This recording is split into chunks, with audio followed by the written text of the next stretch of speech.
começar, nós passamos a palavra ao senhor André Luiz Reis. Por favor.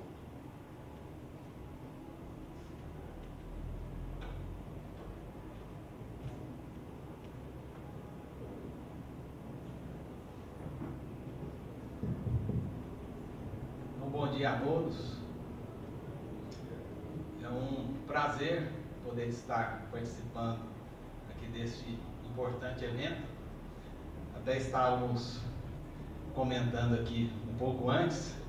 É uma oportunidade que nós temos de mostrar o nosso trabalho e também de levar informação, disseminar o conhecimento.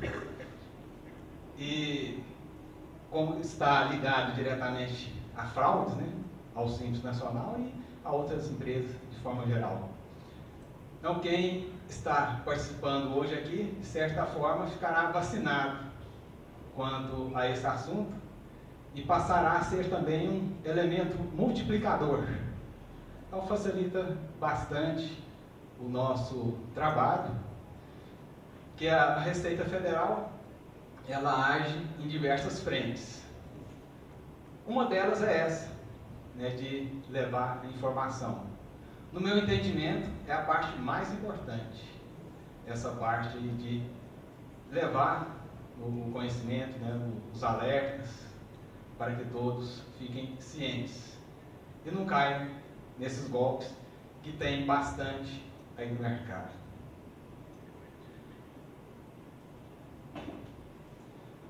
Então, nós vamos falar um pouquinho da experiência da Receita Federal em conjunto com o Ministério Público Federal no combate à fraude fiscal. Iremos falar brevemente aí de recuperação de créditos, pessoa jurídica, restituição, compensação. É lógico, né, que existem os casos legais. O contribuinte tem determinado crédito, ele pagou a mais, por exemplo, ele tem direito de reaver aquele crédito, obedecendo a determinados critérios.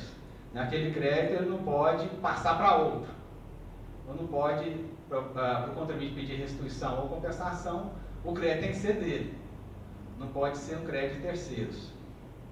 Essa aí é uma informação muito importante. Vamos falar os tipos de fraudes mais comuns, com créditos podres. A gente fala créditos podres, né, porque não servem para compensação de débitos tributários. E casos práticos, né, relatar alguns casos práticos, porque o caso prático é que firma mesmo o conhecimento. E essas organizações criminosas, né, que vendem esses créditos podres, eles agem nas declarações da pessoa jurídica. É passada uma procuração para essa organização, ela tem lá um pretenso crédito, né, que não serve para nada, só serve para dar o golpe. O contribuinte, inadvertidamente, às vezes até de boa fé, passa a procuração e, de posse daquela procuração, ele tem acesso a todas as declarações da pessoa jurídica. Aí ele faz o que ele quiser. No próprio site da Receita Federal, tem diversas informações, alertas, esclarecimentos, descreve em detalhes o modus operandi dos fraudadores. Tem até uma cartilha de fraudes de títulos públicos. Então, uma forma de ação da Receita Federal também, disseminar essa informação no site. É que a grande maioria não chega no site, não tem, nem sabe que existe. Então, por isso que a Receita Federal tem que agir em diversas frentes para poder atingir melhor os seus objetivos. Então, como deveria ser? Determinado contribuinte tem um débito de 1 milhão. Então, ele recolhe para a Receita Federal, né, para a União, 1 milhão. Agora, como que acontece a fraude? O contribuinte tem um débito de 1 milhão. Aí chega lá uma empresa de consultoria tributária. Eles se auto-identificam como consultoria tributária. Aí vai para vender as facilidades. Normalmente a proposta deles é dar um deságio de 30%. Quando aquele débito contribuinte tem de 1 milhão, ele paga 700 mil para consultoria e o contribuinte economiza 300 mil, economiza 30%. Normalmente eles usam esses valores.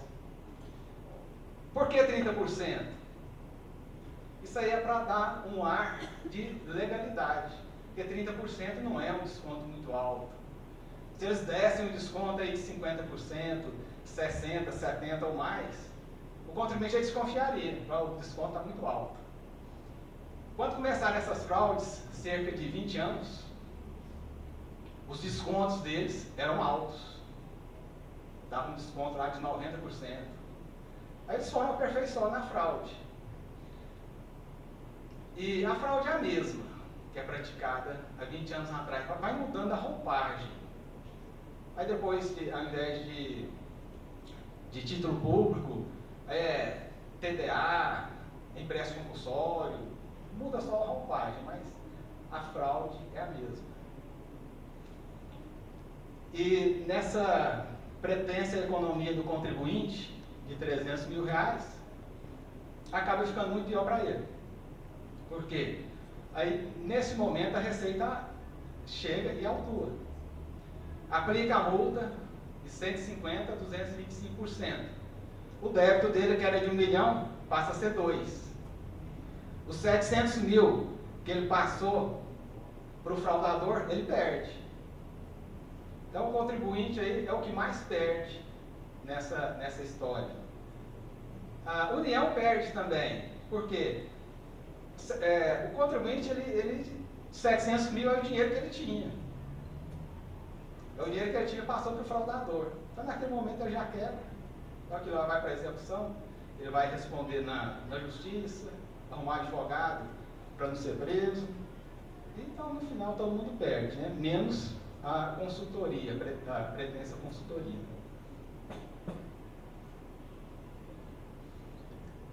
Agora, existem os casos verdadeiros mesmo.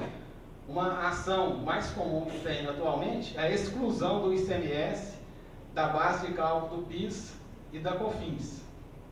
Esse caso aí é legal.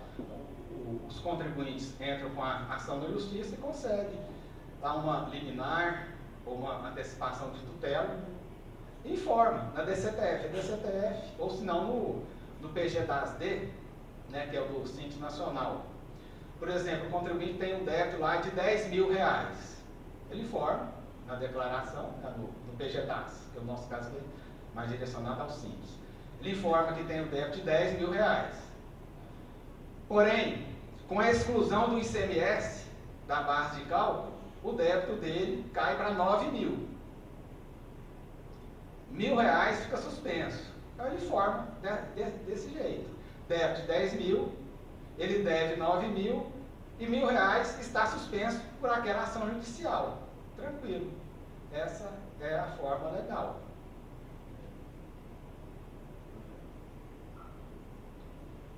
Explicar só, que nesse caso aí tem o trânsito em julgado. Já vamos falar. Já dá logo na sequência. E os créditos anteriores, a antecipação de tutela liminar, ele pode compensar também, mas somente após o trânsito em julgado da ação. Então, de imediato, ele já suspende, né, daí para frente. E o crédito anterior, normalmente ele pede 5 anos. Ele exclui da base de cálculo, ele retroage 5 anos. Apura um crédito, o juiz já confirma na sentença que ele tem direito ao crédito. Tudo bem.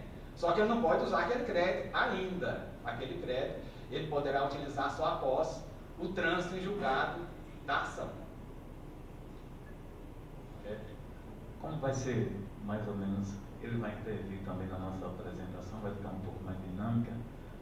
Não raras as vezes, o próprio escritório de advocacia orienta o contribuinte a compensar integralmente antes do trânsito e contra uma decisão judicial. Decisão judicial só diz, somente compensa após o trânsito. escritório de advocacia orienta e o contribuinte compensa antes do trânsito e leva a multa também com relação a isso. É isso mesmo. Ele antecipa e às vezes, ao invés de excluir da base de cálculo só o ICMS, ele exclui tudo, a base de cálculo fica zero. Por quê? Quanto mais essa organização criminosa conseguir diminuir o débito, ele ganha um percentual, mais a organização criminosa vai ganhar também nessa história. No Simples Nacional, então como que é feita essa formação no Simples Nacional? Tem também o caso da tributação monofásica. Como exemplo aí é os produtos farmacêuticos, pneus, bebidas. Então no próprio programa gerador de declaração do Simples Nacional, tem como informar determinado produto como tributação monofásica. Então não vai pagar nem PIS, nem COFINS sobre aquele produto. Por quê? Uma farmácia, por exemplo, ela não vai pagar nem PIS, nem COFINS. Quem é que paga o PIS e COFINS nesse caso? É o fabricante. Aí o fabricante, ele paga uma alíquota mais alta. Em compensação, a demais cadeia produtiva, a alíquota é zero. Só que o fraudador, o que ele faz? Ele parte dessa premissa verdadeira e coloca tudo como tributação monofásica. Às vezes é um supermercado, por exemplo, ele tem a parte de bebidas, é tributação monofásica, ele pode excluir da tributação o PIS e a COFINS. Só que aí ele exclui tudo, o fraudador ele exclui tudo, como que se os produtos do supermercado fossem todos tributação monofásica. Aí ele consegue um crédito maior. É lógico que ele recebe por comissão, com base no crédito. O contribuinte já paga para ele aquele percentual e ele vai embora. Depois, quando a bomba estoura, o fraudador está longe. Quais são as fraudes mais comuns com créditos podres? Todos são créditos de terceiros. Como nós já falamos aqui, a legislação não permite compensação de créditos com débitos de terceiros. Tem que ser créditos e débitos do próprio contribuinte. Começou com títulos públicos. Depois veio crédito financeiro junto à Secretaria do Tesouro Nacional. Então, guarde bem esse nome, STN, Secretaria do Tesouro Nacional. Sempre quando chegar alguém oferecendo crédito, reconhecido pela STN, Secretaria do Tesouro Nacional, pode correr que é fraude. Não existe essa possibilidade. Títulos da dívida agrária são as roupagens que eles vão mudando. Podem ver que começou com títulos públicos e vai mudando a roupagem, mas o golpe é sempre o mesmo. Crédito oriundo de empréstimos compulsórios também. Outros inventam recuperação de crédito. A empresa nem tem crédito. Aí fala que a empresa tem e recebe a procuração da empresa, ele zera as declarações. Ele fala que a empresa tinha crédito. Desapropriação do INCA, crédito controle do preço do IAA, crédito do FIES, Portobras, etc. E as fraudes ficam concentradas nas declarações, nas GFIP. Nesse momento, a organização criminosa mais o contribuinte já assinaram o contrato. E a empresa passa a procuração para aquela organização criminosa. A maioria das vezes de boa fé. De posse dessa procuração, ou código de acesso, do Simples Nacional, eles têm acesso a todas as declarações. Eles vão fraudando, então, os GFIPs, vão fraudando o programa gerador da declaração do Simples Nacional, DCTF, que é a declaração que é quando declara os débitos, PER-DECOM, que é pedido de restituição e declaração de compensação, escrituração fiscal digital, contribuições, etc.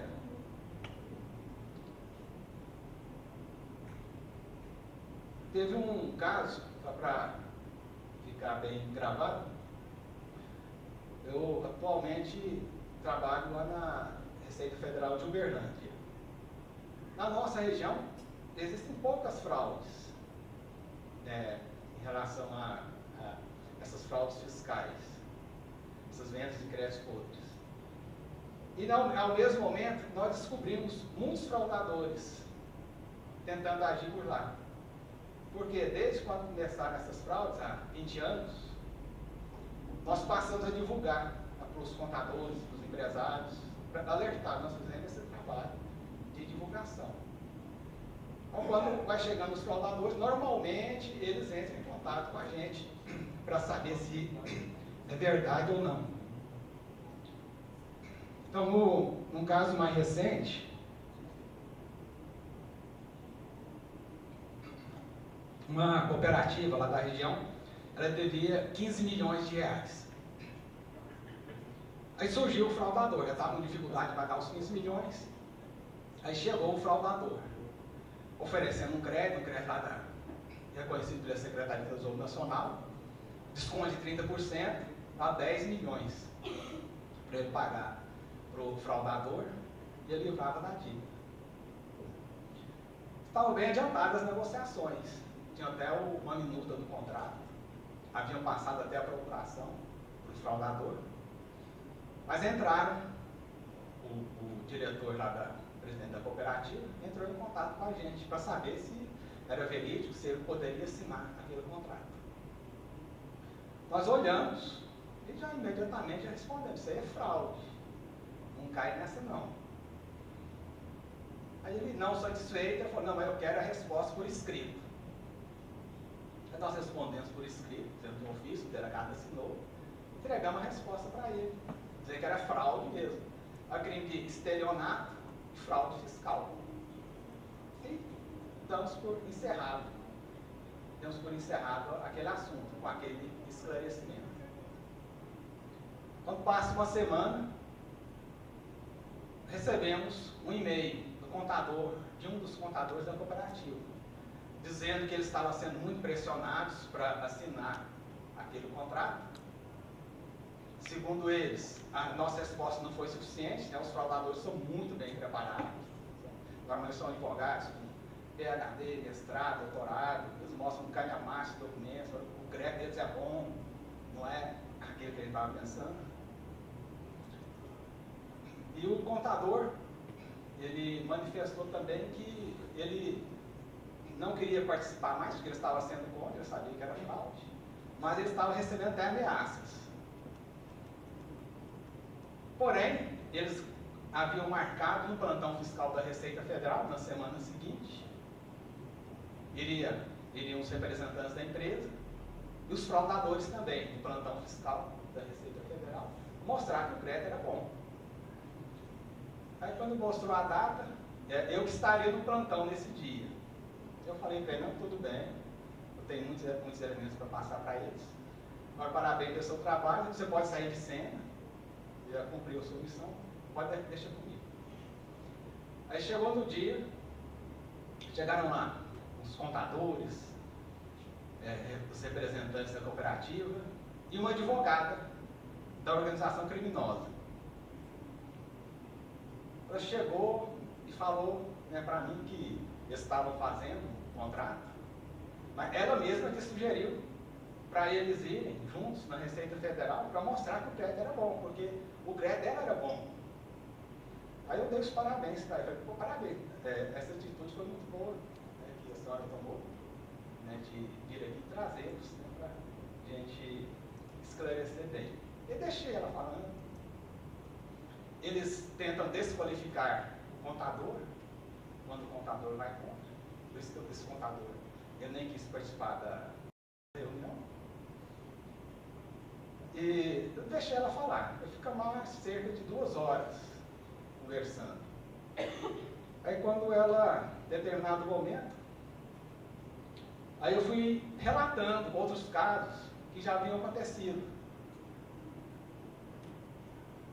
Inclusive, era um contador não, era um advogado que estava vendendo crédito lá na região. Esse estava vendendo crédito de boa fé. Então nós ficamos sabendo e chamamos ele lá na Receita para conversar, ele foi e levou os documentos. E eu fui analisando junto com ele. Um dos documentos que chamou a atenção é esse aqui, emitido pela Receita Federal, onde a Receita Federal defere um crédito. Esse crédito aí de 2 bilhões de reais. Eu falei para ele que era fraude, né, que tem um nome do processo. Eu falei, vamos acessar o sistema aqui, vamos ver se é isso mesmo. Presta atenção aqui embaixo, está habilitação deferida. Aí quando puxamos o documento verdadeiro, aí, habilitação indeferida. Então eles fraudam, é estelionato, né, eles fraudam o documento. Agora o contribuinte ele não tem acesso, é protegido pelo sigilo fiscal. O fraudador mostra lá que foi deferido, ele não tem condição de checar se é verdade ou não. Aí eu falei para a advogada, falei, essa organização que a senhora representa é uma organização criminosa. Ela é igual ou pior do que as outras. Mas para amenizar um pouco, eu falei, né, mas provavelmente a senhora nem saiba disso. É igual aquele, eu já tinha relatado aquele caso, né, do outro advogado, ele não sabia também. Possivelmente é o caso da senhora. Ela foi, manifestou, ficou toda sem jeito, mas essa acusação é muito grave.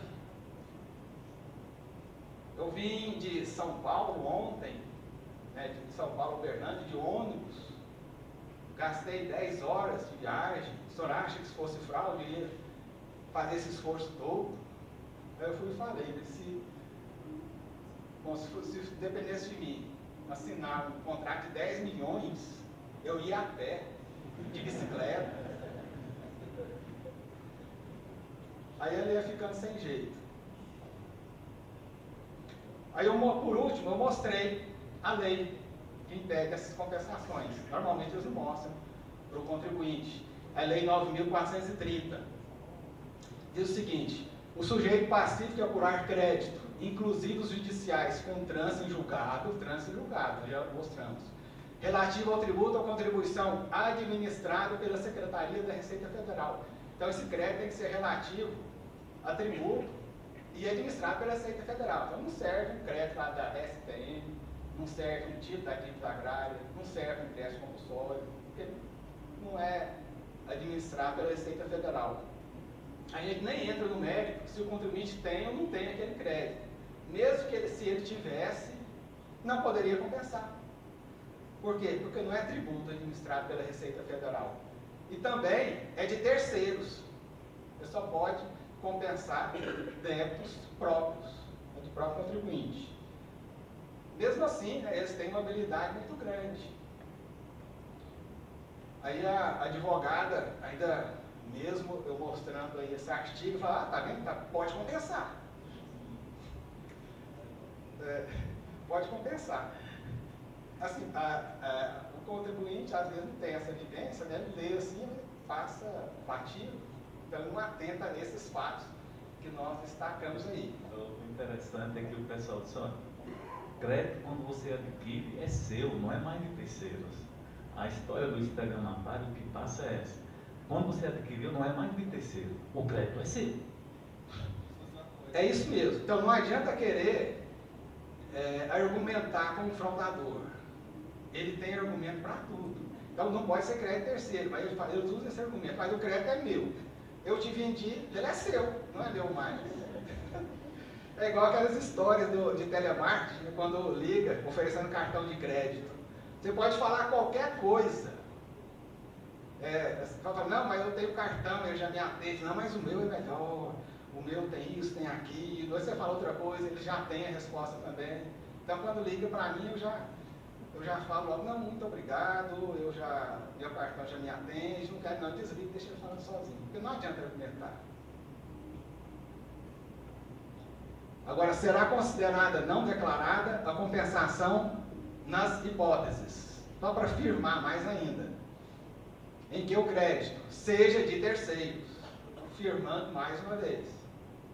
Então é considerado não declarada a compensação.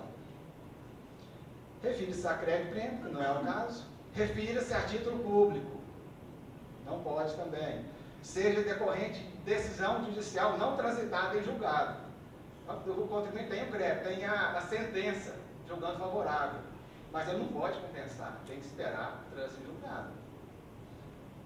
Então, para vocês verem que é cheio de critérios. Ou não se refira a tributos e contribuições administrados pela Secretaria da Receita Federal. Isso aí é um extrato de uma publicação no Diário Oficial da União. Prestem bem atenção. É STN, que significa Secretaria do Tesouro Nacional. É como se a Secretaria do Tesouro Nacional estivesse convalidando um crédito de 12 milhões. Então, extrato de escritura pública, comunicado. Aí vem lá o nome do fraudador, CNPJ do fraudador, versus a empresa, né, que compra aquele produto.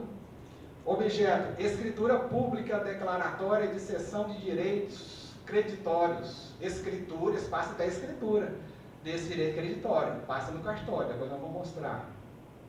A comarca tal, averbando a transferência do direito financeiro oriundo da ação transitada em julgado contra o Banco do Brasil, processo tal, 12 milhões. Presta atenção também que eles não colocam Secretaria do Tesouro Nacional, só coloca STN, já é o suficiente para enganar o contribuinte. Por quê? Já visando lá na frente, quando a Secretaria do Tesouro Nacional for ingressar na justiça contra essa empresa, usando o nome de Secretaria do Tesouro Nacional, eles vão falar, não, mas STN é seção de tributação em norma, certo? É uma empresa, é uma seção da nossa empresa, não é a Secretaria do Tesouro Nacional. Então você vê tanto que eles são audaciosos, a gente chega lá na frente. Mas não tem nada a ver com a STN. Essa publicação aí é a publicação do fraudador. Aí um contador, com base nisso, contador de uma empresa que estava sendo aliciada, viu aquilo e teve a prudência de mandar um e-mail para a Secretaria do Tesouro Nacional. Se todo mundo fosse prudente igual esse contador, não teria esse tipo de fraude. Ele mandou esse questionamento, né? Recebemos uma proposta de uma empresa de advogados sobre a possibilidade de aquisição de crédito financeiro do Banco do Brasil referentes a processo tal para quitação de dívida federal, Receita Federal, PFN. Gostaria de saber se a STN está ciente dessa operação e se realmente a legalidade desse procedimento. Gostaria também que fosse checado a publicação daqueles 12 milhões que nós mostramos anteriormente. Quero saber se essa operação de transferência de 12 milhões é realmente válida. Mandou para a STN. Aí nós vamos checar a escritura pública. A escritura pública. Olha a preciosidade que nós encontramos. Eles fazem a escritura, transferindo o crédito, só que para dificultar o rastreamento, a natureza do ato lá é declaração de união estável. Então a gente vai procurar, a escritura pública não acha. Por quê? Porque ele registra como declaratório de união estável, mas isso aí é a transferência do crédito podre. É bem caro esse casamento. Aí a Secretaria do Tesouro Nacional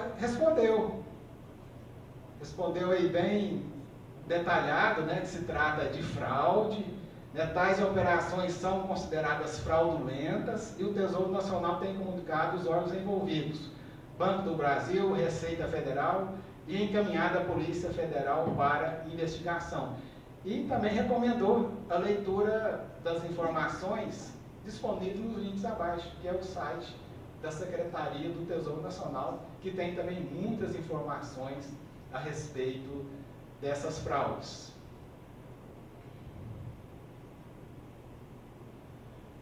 Então, basicamente, teriam diversos exemplos, né, exemplos muito interessantes, que a gente poderia ficar relatando aqui o dia todo, para vocês tomarem conhecimento. Mas nós temos que obedecer aqui um tempo, né? Mas espero que tenha ficado claro, né, nesse sentido. E aqui a Receita Federal está sempre aberta, né? Foi uma grande oportunidade da Receita Federal agradece essa oportunidade, né, de estar aqui mostrando o nosso trabalho, fazendo essa alerta, mas nós vamos continuar com o José Alberto, depois com o Procurador da República, nesse mesmo assunto. Então, obrigado. Essa foi a minha parte.